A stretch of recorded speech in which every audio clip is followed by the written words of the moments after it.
Bueno, buenos días, buenas Good tardes. morning, good afternoon, or good evening, depending on where you are. This is the Congress of ALSFAL from Latin America. We are doing it virtually from Montevideo. It's with a lot of pleasure and that I present Silvia Pessoa from Qatar. Silvia is Uruguayan. She studied linguistics with a minor in English as second language. And she also did some studies in linguistics and also studied in Pittsburgh, Pennsylvania. Nowadays, she's a teacher of English in Qatar. She teaches reading and writing in an academic level. Her investigation areas are writing and production in academic, and her studies on sociocultural focus. Her investigations were financed by different organisms, and he had a lot of formation in human resources, and she has consolidated a great.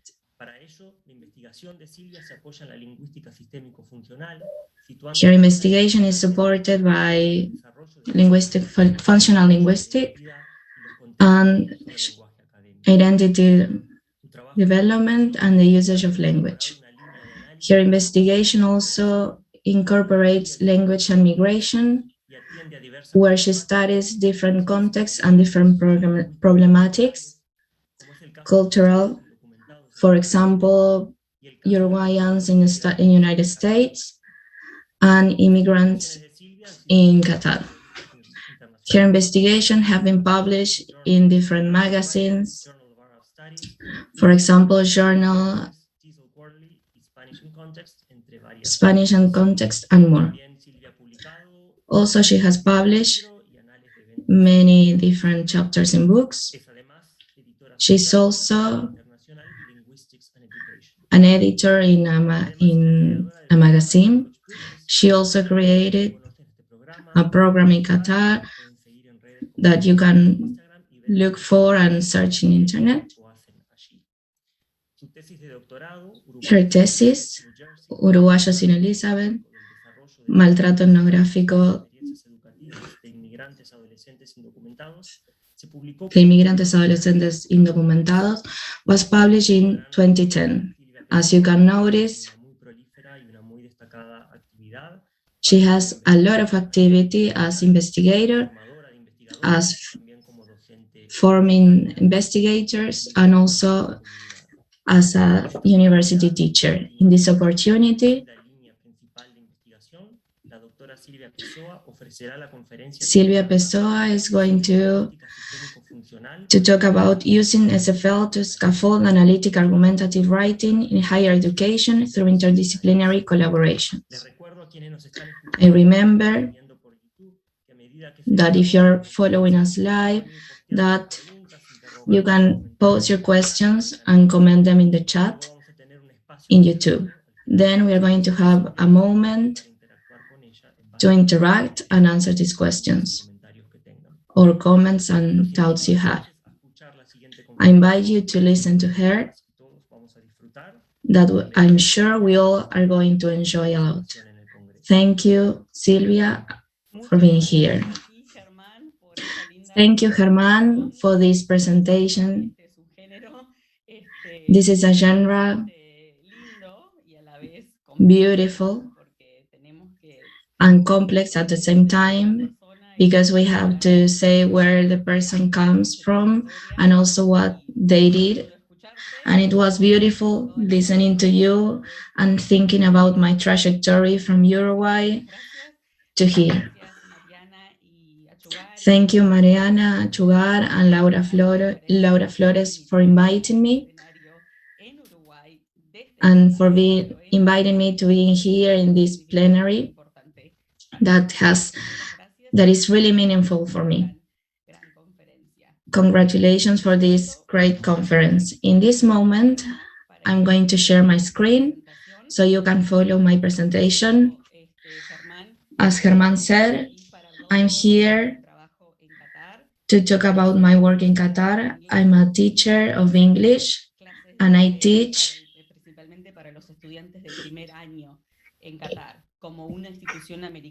English as for students that are in the first grade mostly. Students have to take 2 classes of academic English apart from their specific English classes of their own studies. I teach these classes and also some other elective classes. In my role in university of investigation, we need to work with different teachers in different disciplines to help them improve their academic writing. This happens in Qatar. This is a picture of the university. This is an education city financed by Qatar Foundation. We know about Qatar, we have looked at pictures and the great development it has been through. It's really a small country in the desert, full of sand and with a small population. And with the capital is a big city with big buildings and with the different resources used. One of these is the World Cup that is going to be in Qatar. So for sure we have heard about it and all the resources that appear to promote football here in Qatar and the country. We hope Uruguay gets in and can go to Qatar. Many resources used for different things in Qatar for football, for example, but also many resources are used for education as well. There has been a great educative reform, and we have found a way for students and children to learn in a better way, and new universities have opened. There are other universities as well, and it's important. So it's good to know that a lot of money is invested in education, not only in people from here, but also from other countries. We have a really diverse student population. Students that have lived here all their lives, and also students that are international from many different countries from the world, from Europe, China. As you see here, the population of students is really diverse.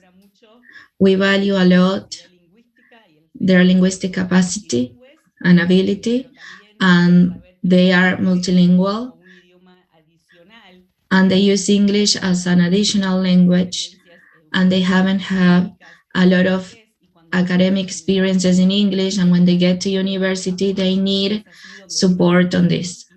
That's what my team has worked with. Our work has been a group effort, a group with a great team.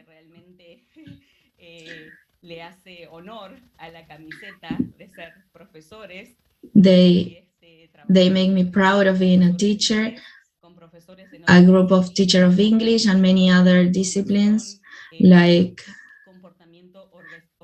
behavior and organization.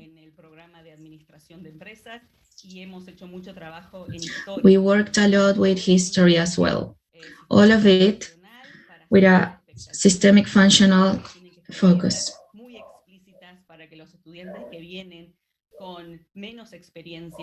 We have to be really explicit so students that have less experience can achieve our goals. What I share with you is a group effort and a great effort that I do with my co-authors, that I thank them a lot because they work a lot with me and for teachers and for other students. I especially thank Pia today that she helped reform the materials we had in English to translate them into Spanish. It was a great effort, also a family effort, because my work is mostly in English, and I was really happy to be invited, but I had to do it in Spanish. I'm really happy, but it's been a long time since I haven't used my academic Spanish, and it was a great family effort. One of my daughters of 13 years, and one of my daughters told me, Mom, why is it for you to do the presentation in Spanish when you grew up speaking Spanish? And she makes me think, well, I grew up speaking Spanish. I went to secondary in Uruguay, but it's not the same as being a proficiency in academic Spanish and professional Spanish.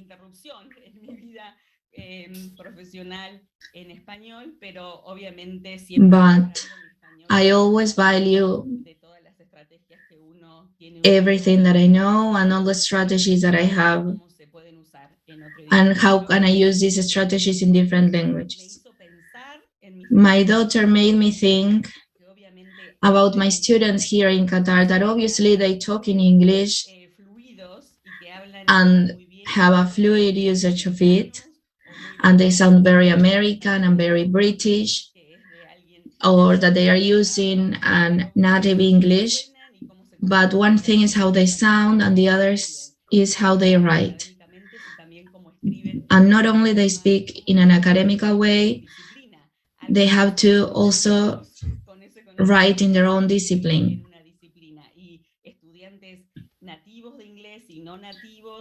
Native and non-native students of English, we all need these tools, and we need them to be explicit. Another idea I received from my other daughter is, Mom, why don't you ask Dad for help, who's a Spanish teacher, who is an English teacher? And well, I have here the help of my husband that helped me translate all the materials.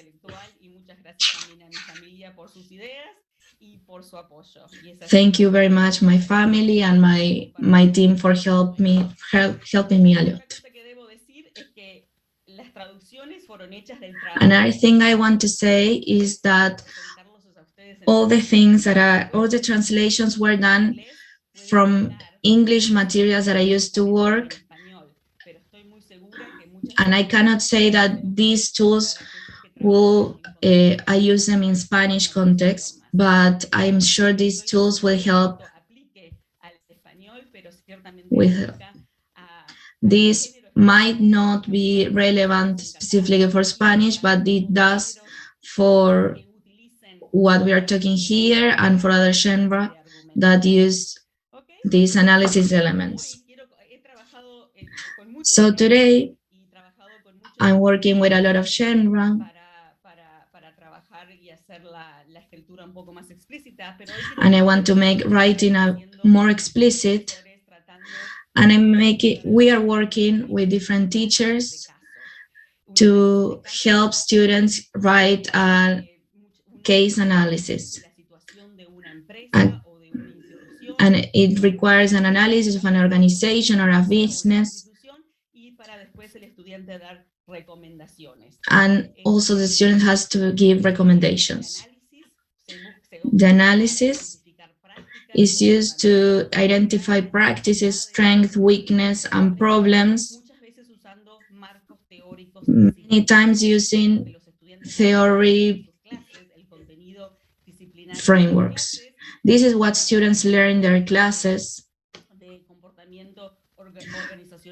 For example, when they go to a class of behavior organization, and they learn about leading and what is a good leader and what is a bad leader, and how culture is in a business, and how the business can have an impact on motivation. So students have all this knowledge, this theory knowledge, and they have to apply it in a case and to identify problems and situations. This is evaluated, if there are problems or not, if it's efficient or not, and then they have to propose solutions. This is what is expected from them. This is done in a case analysis continuum, because students come with me at first year and they start studying and they have to write case analysis in introductory courses, and in those cases it's pedagogical mostly. It's like an exercise of teaching them, and many times teachers give them questions and give them cases like from business like Google, Facebook, and give them questions for them to combine the theory knowledge and apply it to their business. It can be really pedagogical. The teacher may want to know if they understood.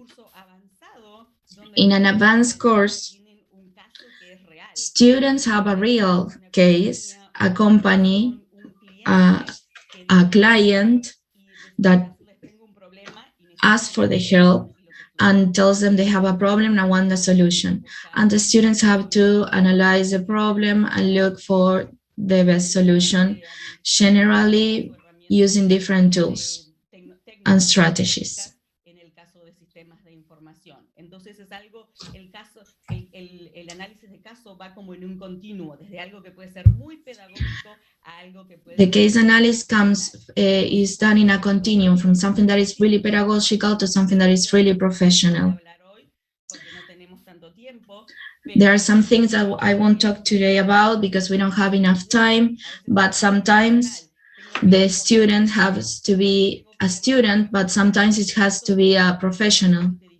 And it's a really difficult task to do that, especially if the teachers don't give them the strategies and the tools to do it so, and don't make their goals clear and explicit. So this is why we have many problems. We are used to, here to Houston, we have a problem. Here is Qatar, we have a problem. I think it's not a problem only from Qatar. I think it's something that we can all think about in our own context, when students have to write analyzing arguments, but students don't know how to do so. Also, teachers expect something from students, but they are not clear on what they expect, and they don't explain it in a clear way because sometimes they don't have the knowledge to do so and how to teach writing. Like this is that we come to rescue you. We are a team of English teachers formed in ALSFAL. We need to work with our teachers to understand what our students are writing and what they want their students to write, and get inside their head to try to understand what they want. In our process of collaborations, we have a few steps that may not follow a linear way. In step 1, we start with interviews. We think aloud with teachers. We go to contexts that students have worked with previously, and we the elements We continue with interview with teachers in order to understand the expectations of the genre. And once we have an idea, we start to redesign what the teacher gives to the student. Many times the teacher asks them to write a case analysis, or they ask them to write an essay. And we say, but this is not an essay. This is not a composition. This is not a 5-paragraph composition. This is another genre. So teachers start to understand this a little bit more. We redesigned the framework, and together we develop materials that we are going to introduce in reading workshops in this teacher's class, and following the method of genre teaching that we come from. We come to the class with text models that we create with students in order to analyze what's valued and what's not valued, and which are the problems. So this is how we start. We start the class, we do the workshops with the students, and then we analyze everything that the students write. What's really important about this is that when we analyze what they write, it gives us a lot of information about what we have to change or improve in order to do it even more explicit and for the students. Here you can see us in action working with students in these workshops, in this writing workshops. And as you can see, our population is very diverse. So more specific about the challenges that the students have. Remember that they have challenges that they need to analyze an argument. It means that the students describe information. They report what they know about the case, about the company or the institution, or they report what they learned in class about the theoretical frameworks of their discipline. But they don't transform knowledge to actually analyze and apply in the case. And they also have difficulties creating logic relationships between knowledge, the theoretical knowledge of they know about the class, and the information about the case. We have to intertwine these two types of knowledge between logic relationships, and this is pretty difficult for students. So what we do, we have a couple of tools and models that we use with students to help them to write analysis and argument. This is the onion model from Sally Humphrey and her colleague Dorothy. I'm very thankful to Sally, to all her knowledge, and Sally was one of the consultants in our project. We also use the semantic wave, a theory that we don't have to know the details, that we can apply to our class. And then another model, I see, I know, I conclude. And we're going to talk about each one of the models with data that we've been collecting in our classes. This is the model, the onion model. This shows the discourse patterns in academic writing in an onion way, the different layers of the onion. So we start with a description. A description is when someone reports or summarizes, provides a list of information, or tells what's happened, a series of events or activities, but it's really a report. Analysis is when we transform the information, to the purpose of the text. So many times we do using these theoretical frameworks. So we take a look at the analysis, the case that we want to analyze, or the company, and we use our glasses, our discipline glasses, our theoretical framework, and we reorganize the information that we have in that case based on our discipline knowledge. And now I'm going to give you an example for you to see it. And the other level, it's argument, when we use our analysis to evaluate explicitly that comes with an affirmation, and that affirmation is supported with reasons and evidence. What does this mean about the model? That when we argument, when we perform argument, we use an analysis language. We use a description language. The issue is when we ask students to analyze an argument and students only stay on a description level. As you can see in this example here, when we ask students to analyze the company Lego, the brick one, and the students have to analyze this using the theoretical framework of innovation. If Lego has new and good innovations, students start to speak about Lego, and then the text becomes a description because students don't return to the theoretical framework. They only tell us that Lego was founded this year, and through years, Lego did this. In 2016, Lego did that. In 2020, Lego did this other thing. And that's how the students don't advance in analysis and argument. So we present them a visual aid with the information that they need in order to understand what it means to analyze. So we ask them, you start with the task that the teacher gave you. The teacher gave you a task with questions, and you have a text that you have to analyze. The text is the case, the company, the institution. They need to do a little bit of research about that company through going through the website, check articles, books, information.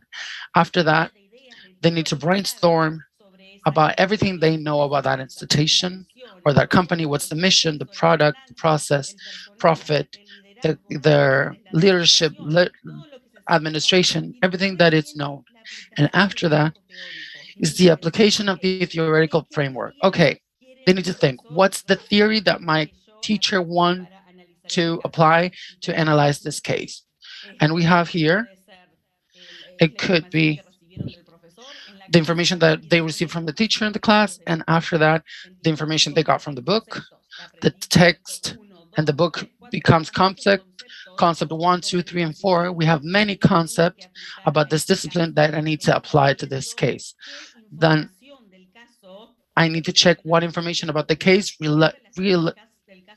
relates with the concept number 1, number 2, number 3. And then, for instance, if my theoretical framework is innovation, I need to think, okay, there are different types of innovation. We have complementary one, product innovation, different things, and what information from the text about the company fits in which framework. So once I do that rearrangement process, I can actually evaluate, and I can tell if the company succeeded or not, if it was profitable or not, if it was efficient or not.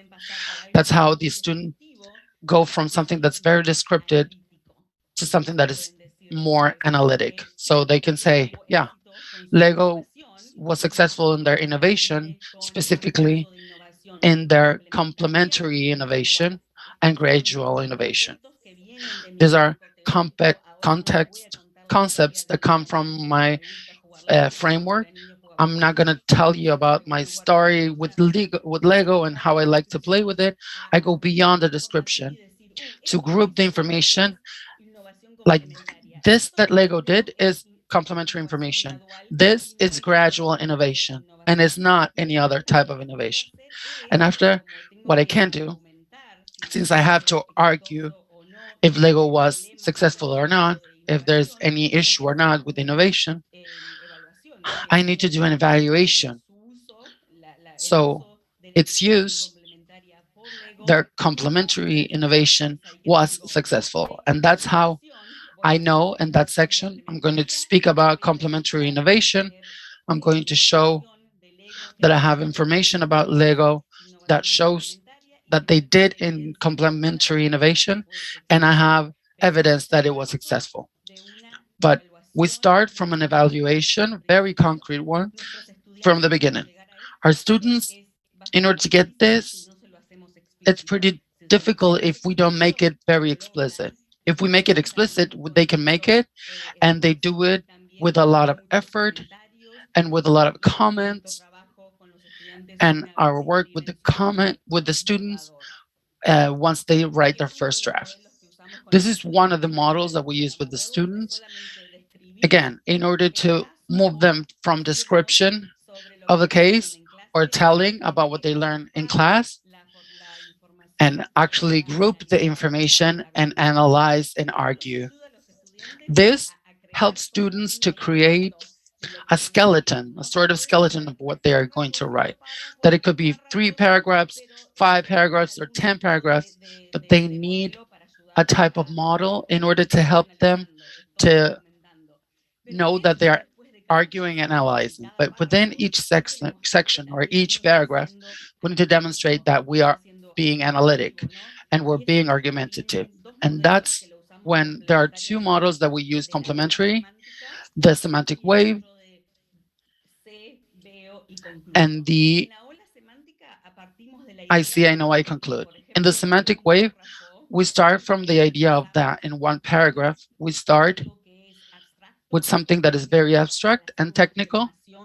When we make an affirmation about what I'm going to say, Lego implemented innovation, complementary innovation, and it was successful. That's pretty technical because I'm naming complementary innovation.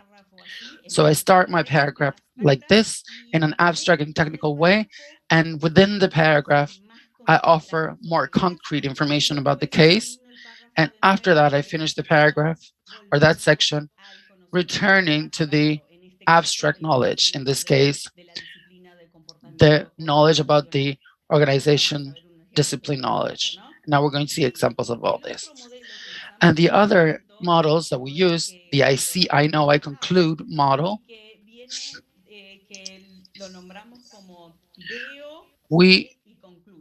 it's called I see, I know, I conclude.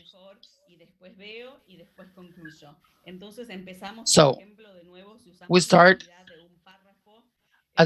we use the paragraph as a unit. We start with an affirmation that comes from our analytical work, and we can say something analytical about the case. And then if we say Lego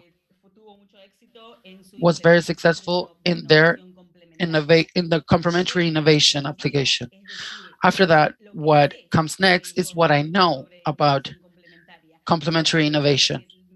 I'm going to tell you what I know using my theoretical framework. I'm going to give you definitions. I'm going to explain concepts in order to say this that I'm telling you right now, I can relate to my case because this is what I see. This is the evidence of the case. And when I present you with evidence of the case, I can conclude about what it means, this thing that I see, based on what I know, based on the concepts that I'm using. So students do their analytical work. Then they present. Okay, but when I present, this is what I know.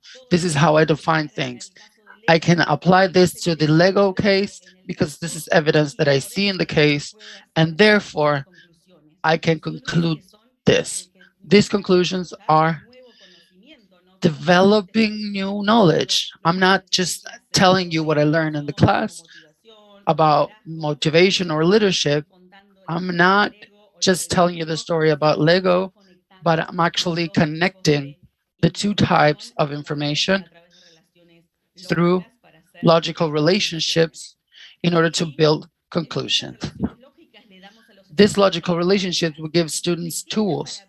This tiny words that can make a huge difference to connect ideas. Words that are useful to connect and compare. Words like how, if, but. Words to connect cause and effect. It's very important to argument because of little words that if we make them explicit, we realize how important they are for students. And again, it's beyond using connector or transitions between your ideas. What we're aiming for, it's words that unite this type of knowledge. So students can actually conclude and generate new knowledge and demonstrate their analyzing. After that, we visualize this with students in order to show them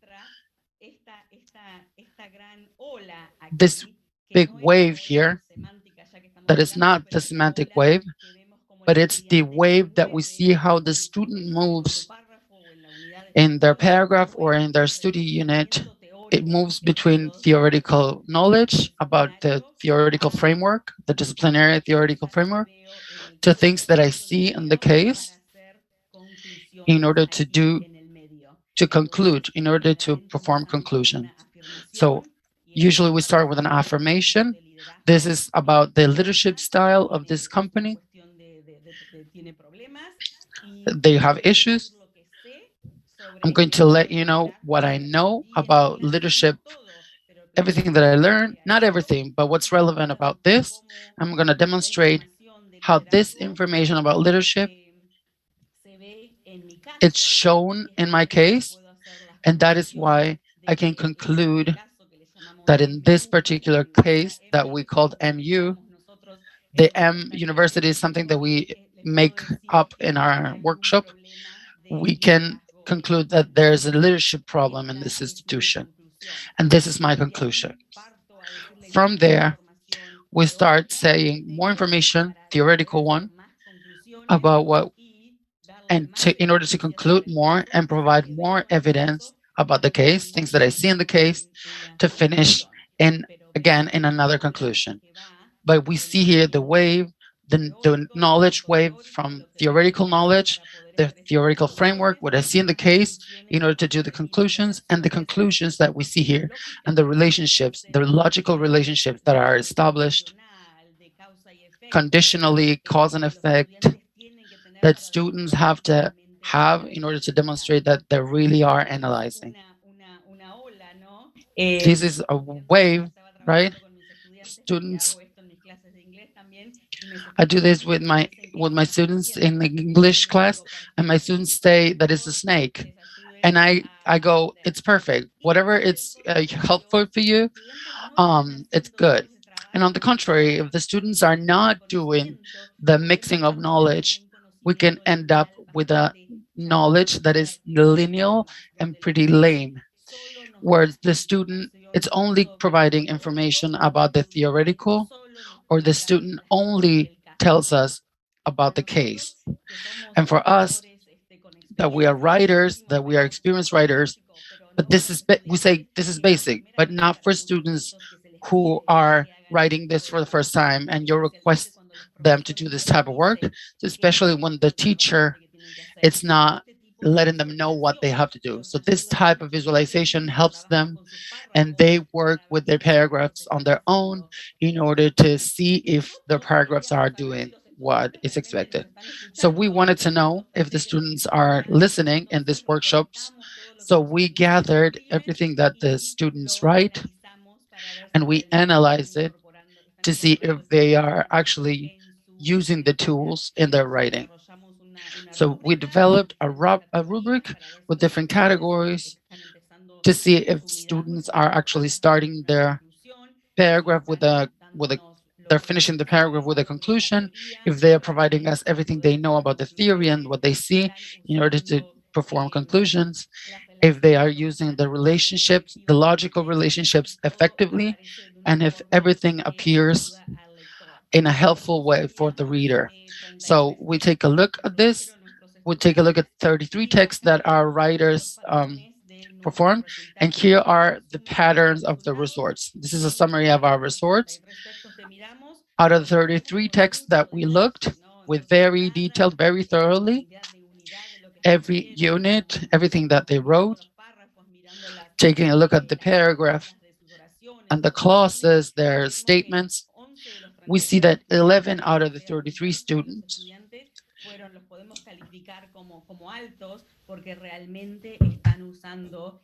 some of them can be rated as high rated because they're really using the tools.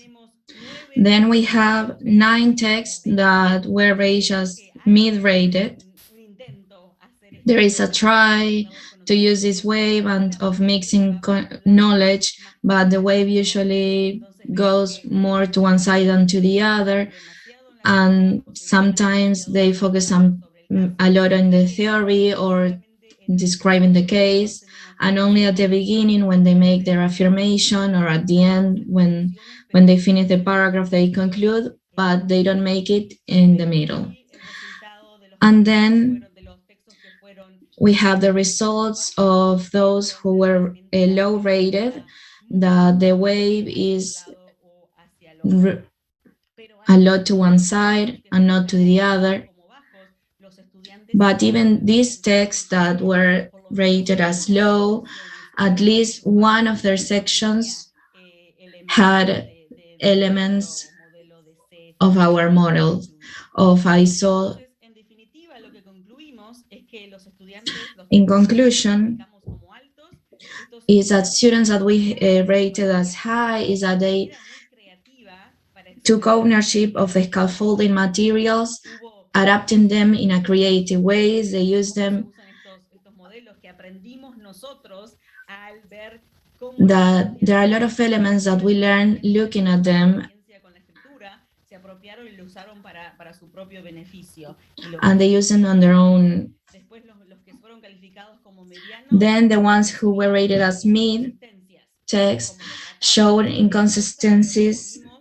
They tried to show all the patterns, but sometimes, as we saw, they went to one side or to the other, and things weren't as clear as they could, or they had some problems to argument or extract information.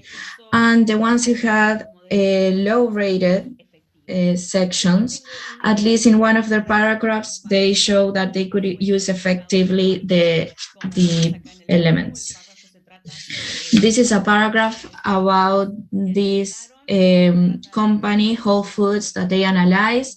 There is a new leadership, and they have a problem with motivation among employers. This starts as an affirmation, with an affirmation. It uses languages from the theory framework. From the beginning, it's an analyzing and not only telling. Then in green, we have a lot of elements, a lot of usage of language to create logical relationships between what they knew about leadership and what they knew about the case. We don't have to read this paragraph in detail because we don't have time, but if we put it in our rubric, we can see that again, it starts with an affirmation that tell us more information about what we know in the theory framework. We can make conclusions. I have evidence about Whole Foods, and we can talk about things related to leadership and motivation. I can make another conclusion. When we conclude things, we use the theory framework again and saying things about the case. I can give more evidence about the case as well to achieve another conclusion about the case and about motivation and the extrinsic motivation of the employers of this company. And finally, I can end this with a bit more information about motivation, and finally conclude with what is happening in this situation, in this case. Another thing that we can see here is a mid-range paragraph that it starts with the structure, again, about Whole Food. It starts talking about the orientation of teamwork that this company had, that is crashing with the new leadership of the company, and it is having an impact in the motivation and production of the employers. We see that it starts with an affirmation. It's talking about the case, using the vocabulary from the framework. And then, if we look forward, we see there is only one there is only one logic relationship to join the different types of knowledge. If we look at this paragraph in the table, it starts with an affirmation. We can see something, it says something that they saw and what they know about theory, but it's not something not so relevant, and it's more of a common sense information. And then everything there is about the case. We don't see the way in the other that we saw in the other text, where the students start joining the different types of language. Then it goes back to us. I know pattern, but it's so late in the paragraph, in this section, that the students cannot use it to make conclusions in the middle of the paragraph, as we saw in the previous paragraph. This student was in the class, was listening, read and followed the class and followed the model of I saw, I know, I conclude. Is using it as in a structural way, but it's not using it in a functional way. It's something that we have to keep working on with the students, with the teacher. This could be a sketch of the paragraph, a draft, and we can tell him to or her to make it better. The text we qualified as low were those that we thought that they had some of these, but not enough.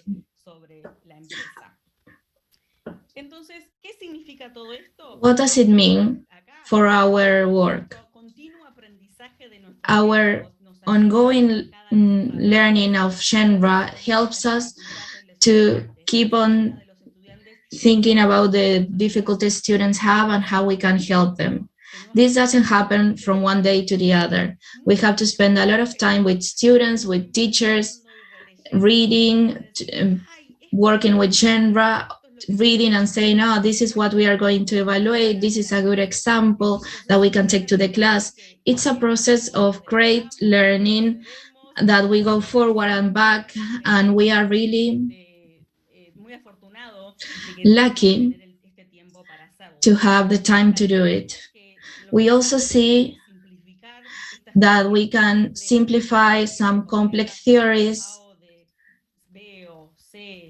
or for example, the one of I saw, I know, I conclude. We can simplify it and bring it to these cases of analysis of case in a way that is understandable for teachers and students. Also, we try to demystify complex processes. If we say analyze, we say to students, analyze this, discuss, argument. Students don't know how to do this and don't know what's the meaning of this. We are trying to show them and how they can do this in a more simple way. Another thing is that we value flexibility and the adaptation of these models. We tell students that it is not a tool that you have to use always like this, but that they can appropriate it and use it in a flexible way.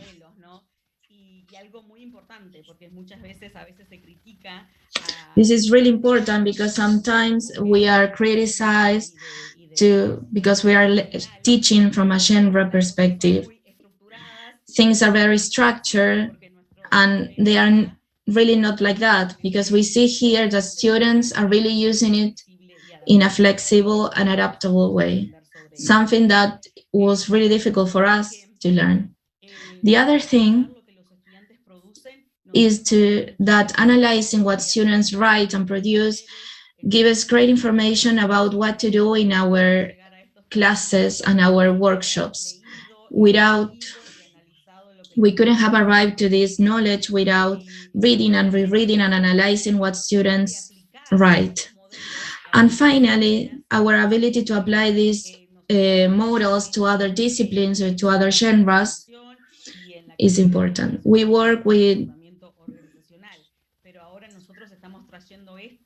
different disciplines, and we're bringing this to our own English classes and demystifying what this means. In my English class, for example, we are talking about inequality from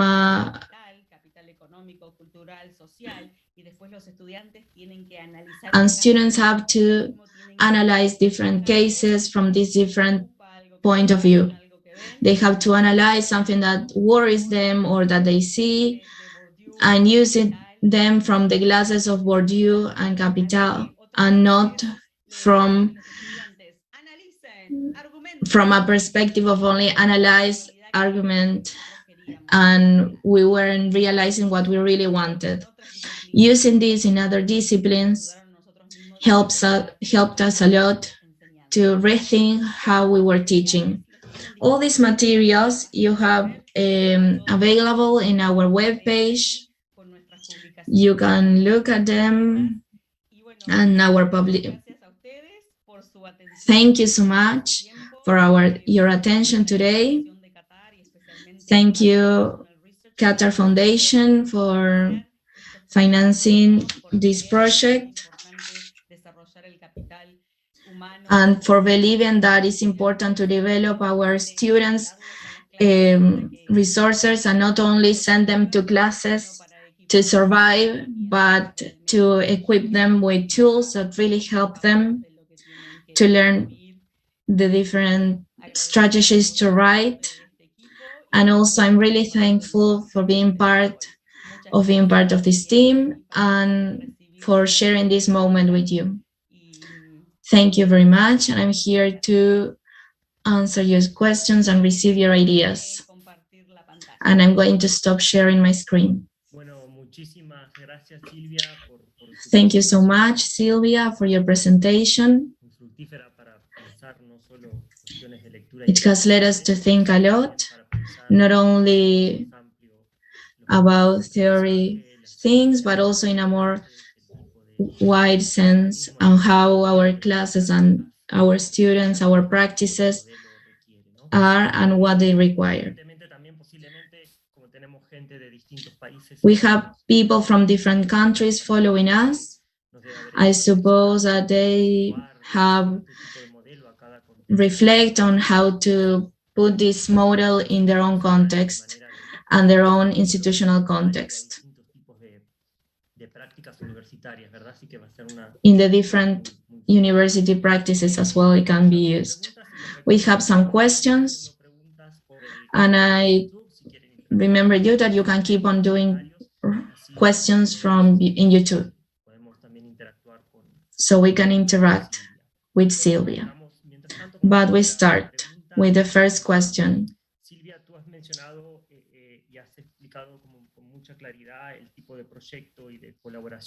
You mentioned the project that you are doing with your investigation group, but can you comment us more about it, if you receive funding, and how the teachers participate? Do teachers work a lot in the process, keep on being interested, and how do you keep building this project? Good question. As I think I said sometimes already, we are really lucky because of having our funding, and because we have time, because we teach 2 classes in a semester, and we have this crazy life, and we complain about it. This is the building, and we are all here, English teachers from business, history. If I want to collaborate with them, I go and follow them until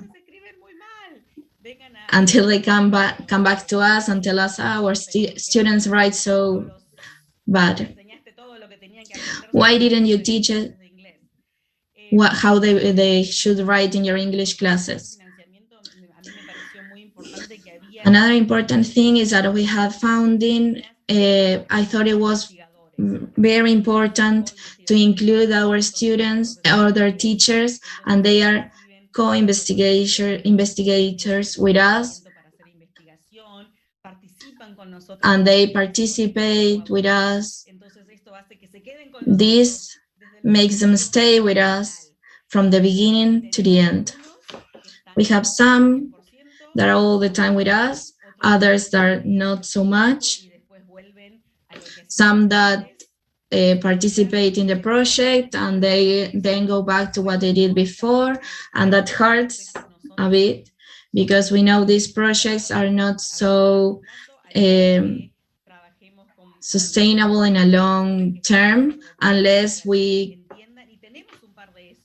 are lucky to have those teachers that stay a long time with us. We have some of these. Teachers have take ownership of the materials, and they have made our understanding of the materials more complex. Bien interesante, muchas gracias por la respuesta. Mientras tanto, te cuento, Silvia, que tenemos saludos. Thank you for answering. You are being greeted from Uruguay, Argentina, Mexico. Laura Aurora Hernandez from Mexico says, thank you very much for sharing your knowledge. Congrats on your work and in your excellent presentation. Another question is, how do you follow their students' learning through time?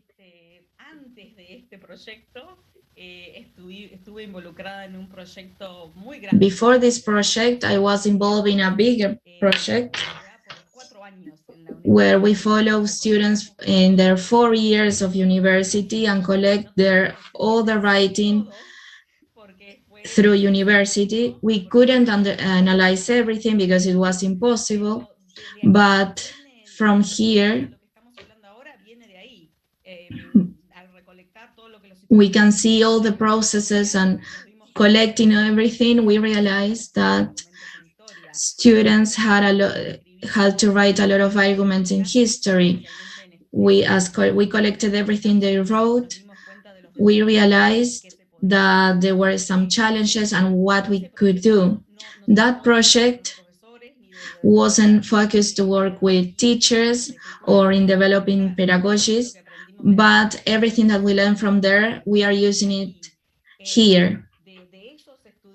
From those students, 90 students, we could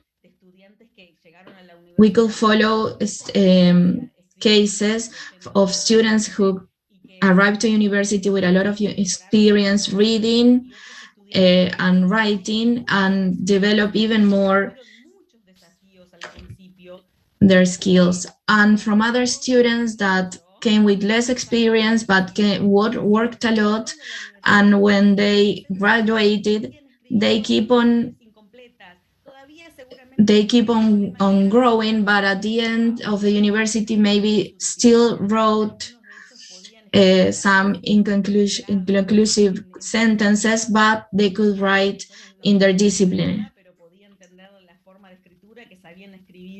I could understand not the meaning as about the topic, but I could understand the structure and why it was important. Those are stories that tell you, wow, dedication, effort, and teachers help a lot. It's difficult to analyze everything because new genres appear, new expectations appear, new teachers, and students have to learn all the time new genres. That's why we focus on genres that we see are developed through time. I imagine that it should be an exercise that is very interesting as analysts and investigators, distribute the expertise and the work, and not being necessarily the ones who have the knowledge and discipline, and focus the investigations from other place where you support other voices. Exactly, we have the knowledge, the linguistic knowledge, but we are not in the business administration. We don't have knowledge of information. We've learned a lot, so that's why I can speak about leadership, innovation, and other things that we've learned. But teachers are the ones that have the knowledge, the disciplinary knowledge. Teachers are the ones that are expected in their own discipline. Teachers are the ones who know how a consultant professional writes that has to go to a company and do a consult. And that's why we spend a lot of time with teachers to understand those expectations. We have another question related to what you were mentioned about this experience. How can it be done as similar work without with less time for language teachers?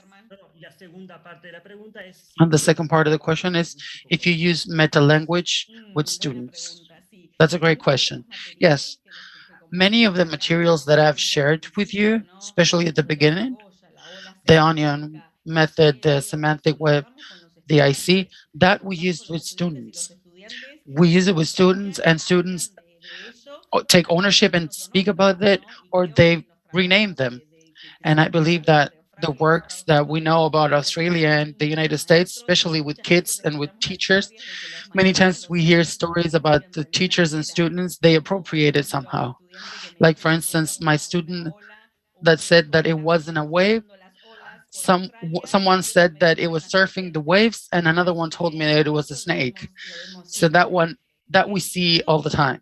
I understand that it's very difficult to do this in other contexts when we have many other responsibilities and it's pretty hard. The most important thing is not doing it alone. There needs to be a team. There needs to be a linguistic team, people that know about language, and there has to be team and divide the work between everybody, and not doing everything. You can't do everything. And if we can make the difference in one class, in one little context with one teacher, I'm already happy with that.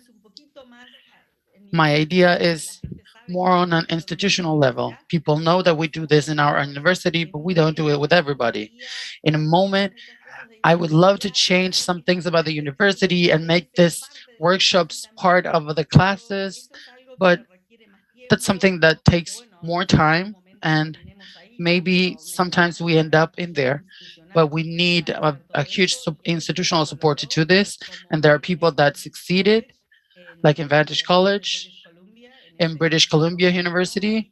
That program, they work directly, language professors, English teachers, academic writing with discipline teachers, and it's a great example of how you can achieve things with resources and institutional support. How do you handle, or have you felt the class? How do you handle the class and the workshop? Do you sometimes feel that there's a risk of students, or some students can apply it as a list of follow, like a recipe? How do you handle that? We tell them, we clearly let them know our students come from very quantitative discipline. They study mathematics a lot. So they want to know if something is good or bad, correct or incorrect. And sometimes we have to let them know that this is not calculus, this is not algebra. We start from there. And students not only see it as a recipe or as a rule, but teachers sometimes. In the history class, there was a teacher that said, and now I'm going to teach you the Peel method and how to write a paragraph. Then we start with the point, evidence, and so forth. And the teacher walked in the university saying the Peel writing method. And we had to go, no, it's not the method, it's just a tool, and it's something for people that really don't know how to write a paragraph and how to start doing it. So we try to do that very explicitly. And then we show many examples. Here I showed you just a couple of examples, but in class we showed many examples where students use these tools in a different way, flexible ways, creative ways, but actually they need it. And we work for many times with a design teacher, and then the design class, the students wrote a lot, and the design teacher came to us and said, "I want to work with you guys." And when they did the design class, and we asked the teacher, "How do you think? What do you think?" And he was like, "It's a lot better. They're analyzing." And we asked them how it used to be. Well, and he said, well, before they didn't follow these rules and it was all pretty disorganized, or maybe there was a student that wrote so creatively that wowed me, and then he didn't follow any of this, started with an idea, and then he finished with something that I didn't expect, and it was like, wow, incredible, it's spectacular. But he goes, how many of them were? And he was like 1 out of 100, while the other were telling stories, or they had to criticize design and they would only define it, but they wouldn't use the theoretical framework to apply to the design analysis. So those are situations that make us feel and think that this is important and really help to do something that it doesn't come naturally. We weren't born with the way, with the knowledge on how to write our academic writing, argumentative writing. I didn't learn with all of this Spanish, like my daughter said. We need to learn it. And if you don't make it explicit, it's harder, especially for students that come from a low experience background and a little foundation on writing and reading from their homes and everything that we know about education. Muchas gracias. Tenemos otra pregunta. Que de alguna Thank you very manera much. We have another question that connects with this, what you were saying about students and profiles and situation and conditions when we do this practice. The question is, have you observed differences in the multilingual students with monolingual students and their performance? Actually, no. It's very interesting, right? Because we're teachers, we're English teachers as a second language, or as a foreign language, or as an additional language, right? We don't want to believe in the deficit model that thinks that one person that doesn't have language as native is going to be better than someone that is not native. Our students are multilingual, actually. Some of them were most experienced with academic English than others, because some of them were to school or in English, or some of them were to school in all Arabic or other languages. So we don't start from, oh, these students are going to be this way or that way, but it gives us a lot of information.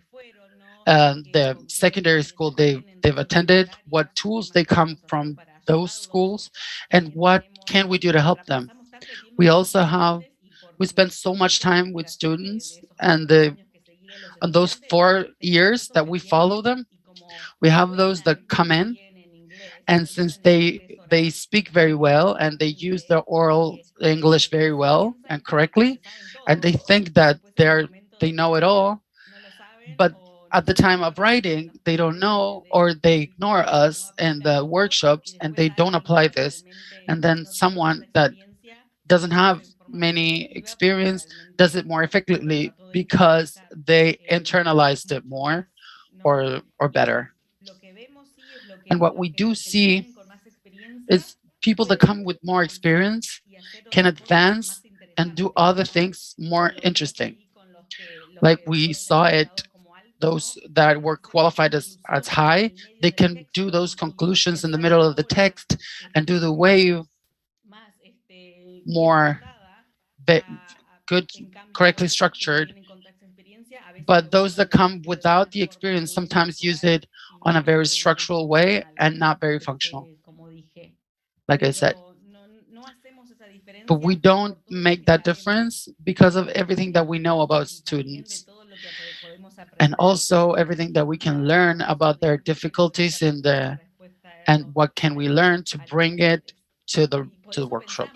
And that's why we think that this it's very important not for multilingual students and those that use language as a second or third language. It could be good for any type of student. Very important. We have another question now, more on the theory. What adjustment and transformations have you done to systemic functional linguistic and the models that you use in order to answer what comes in their context, in their specific context? As we can see, we try to simplify a lot of the theory.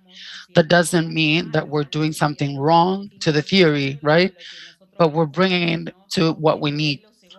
The model, the onion model, it has another level, which is the criticize level, and criticize an author, for instance, something that our students don't do. Because the disciplines of they're into and the genres they write on, that level of the model, we usually don't use it, for instance. So sometimes we can present it to students. Obviously, when we write in magazines, in academic magazines, we describe the whole model, but we say that this part of the model, we don't use it because it doesn't apply to the genres that we're working with. So we try to focus on something that it's easy, not easy, I'm sorry, but what's accessible for students, for teachers, and it's very important that it's accessible. Otherwise, teachers don't want to work with us, or they're like, oh, that linguistic stuff I don't understand. Or the teachers themselves come and they are like, this, I don't understand this. You need to simplify this. We need to visualize this. The visualization was very important. I am not very visual. I don't see the world in a very visual way. I'm very textual, but our students are very visual. So it was very important to do those graphs with the waves, with the charts, with the information separated. It was very important because otherwise they wouldn't see it. We are very used to analyzing text and we see, but students, they don't, and teachers don't either. So all of this about visualization, it's something that's new that we learned through the work. And Mike Mound, that worked with us, that came to Qatar for a year as an investigation assistant, and he was very skillful to see things on a visual way, especially probably because he's younger than us. All what we said today, those visualizations, students make them their own, right? Yes, they use their meta language. We call it the waves, and they call it the snake. Yeah, absolutely. And the theory of how I see, I know, and I conclude, it's very complex, very complex. And what we take, it's what's important to students. And in our descriptions of the theory, we use the meta language of the theory that comes from how and the Martin Rose work, but this we cannot use in the classroom. So we find this model, the logic relationships, and with that, we try to help them to write on an analytic way. We have more questions that go about this that you're talking, and some other things that were mentioned about yesterday panel about the linguistic applicability and the theory appliance between this type of descriptions and the practice, the social practice. One of the questions is, your focus is on the genre of a case analysis.